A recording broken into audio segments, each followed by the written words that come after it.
ሰላም ሰላም ቤተሰብ እንዴት ናችሁ? ደህና ናችሁ? እኔ ደህና ነኝ፣ እግዚአብሔር ይመስገን። ዛሬ ማሳያችሁ ጨጨብሳ እንዴት እንደሚሰራ ነው።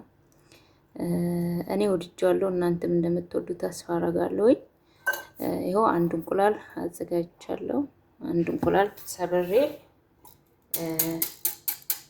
ይሄ አይሰበርም እንዴ? አንድ እንቁላል አረኩኝ ማለት ነው።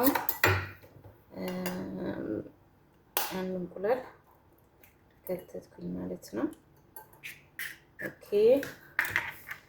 ከዛ ወተት አረጋለሁ። የወተቱ ግን ውሃ ካላችሁ አሪፍ ነው። እኔ ግን ውሃ ስለሌለኝ ይሄ ነው ማረጉ ማለት ነው። ይሄ ዱቄቱ ወተት 2 ማንካ አድርጉት። እኔ ግን ለራሴ ብቻ ስለምሰራ 1 ማንካ ነው ያረኩትኝ።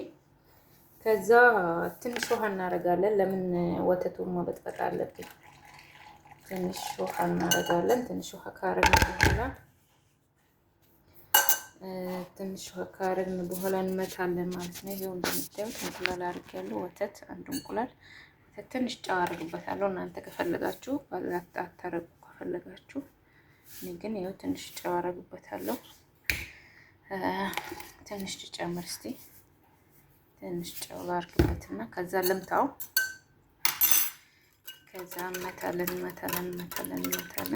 እንቁላሉ ውስጥ ይላላ ማለት ነው።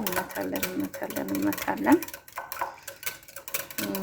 በዚህ አጋጣሚ የኔ ውዶች ማዳም ቤት ያላችሁ ያሰኛችሁን ነገር ሰርታችሁ ብሉ። ታውቃላችሁ፣ እኔ በተለይ የኔ ሰዎች በምግብ ችግር የለባቸውም።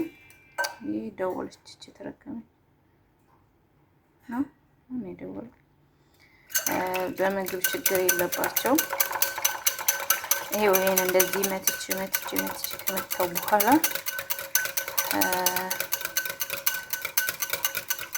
መተውኛ አዩታ አያችሁታ ማምቷል እንቁላሉ ማለት ነው። ከዛ ምን አደርጋለሁ ያው የሚቀርጸኝ ሰው ስለሌለኝ ነው። ዱቄት አደርግበታለሁ። ዱቄት አዘጋጅቻለሁ። እንደምታዩት ዱቄት አደርግበታለሁ። እኔ እንዳልኳችሁ ለራሴ ብቻ ነው። 2-3 ሰው የሆናችሁ ደግሞ ጨምሩበታላችሁ ማለት። ከዛ ዱቄቱን ጨምር የመተዋለሁ። መታለው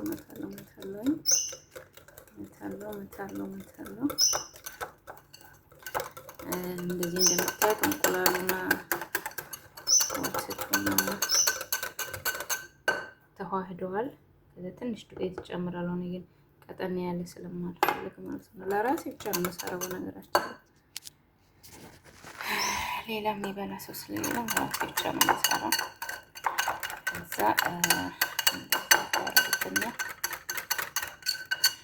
እንደዚህ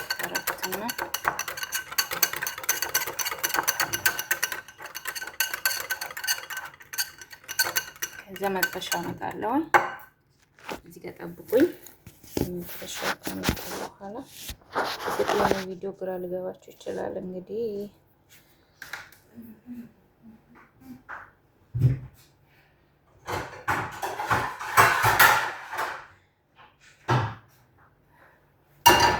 መጥበሻውን አመጣሁኝ።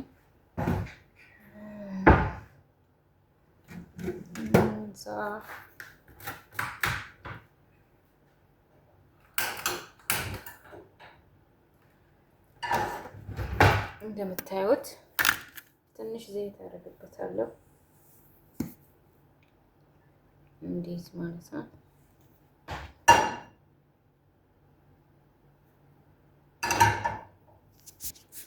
ያው እንደምታዩት አይን አውጥቷል። የሚገርማቸው እኔ እንቁላል ብቻ ነው ያደረኩት፣ አይን አውጥቷል።